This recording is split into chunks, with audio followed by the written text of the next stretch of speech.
Helpful for life. You may not realize it, but the cooking is not truly over until the food is in the bellies.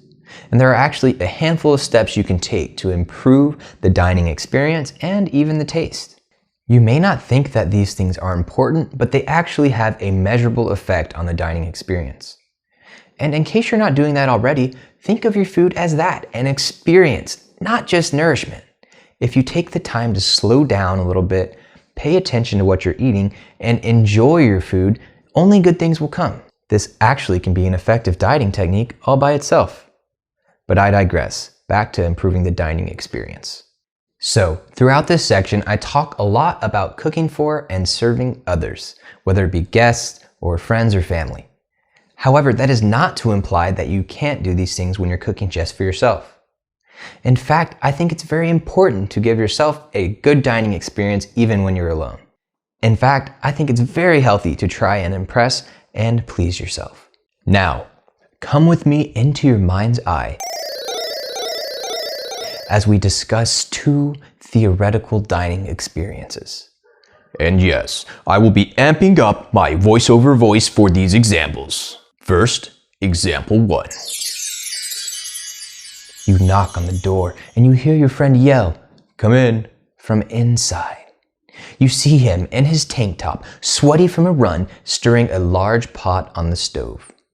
You walk into your friend's apartment and he says, "Food is ready to go," and tells you to sit on the couch.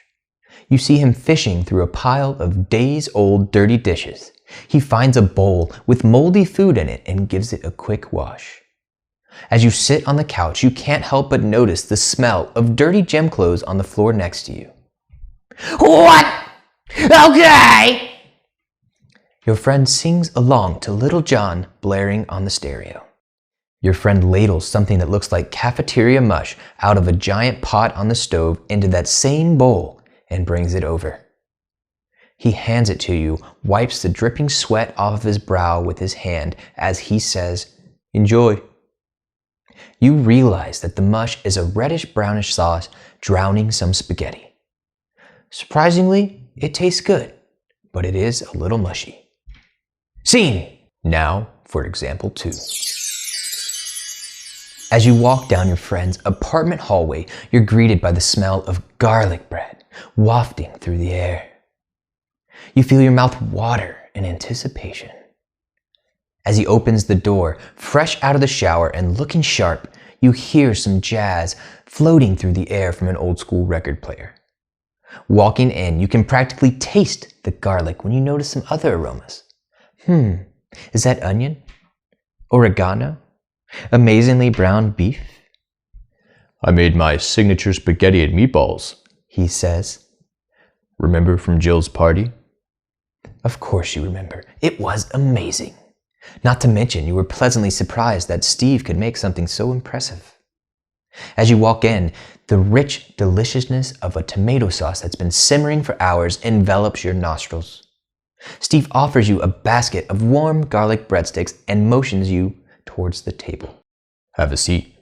Your wine is already poured for you." After a sip of wine, you bite into a breadstick, slightly crisp on the outside, but warm and gooey on the inside. You close your eyes and smile in sheer bliss. I mean, come on, what's better than a good garlic breadstick? You continue to smile when you see a bread plate already in front of you amongst the rest of the beautifully set table. You laugh at Steve's story as you notice the beautiful flower arrangement. That's when Steve brings over a domed plate. "Dinner is served," he says with a slight bow as he removes the dome. Your eyes widen and your mouth salivates even more as he reveals your dinner. Around the sides of the beautiful china plate, you observe decorative smears, lines, and dots of tomato sauce. As your eyes move inward, you see meatballs artfully placed around the plate. That's when you notice the pasta neatly coiled in the center, completely coated in the sauce. Your nostrils flare as the smell wafts upward and your smile grows bigger. As he artfully grates fresh Parmesan atop your pasta, you notice the bright green pop of fresh basil chiffonade throughout the pasta.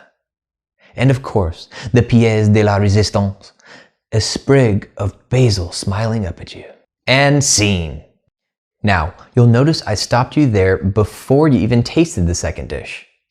But look me in the eyes and tell me you don't think that would be a better dining experience.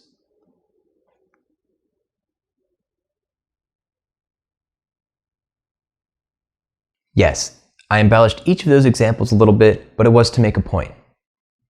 How food is enjoyed and perceived is based upon the taste, yes, but it's also influenced by the presentation, the smells, the atmosphere, and more. And that's what we're going to teach you today, how to design a delightful dining experience.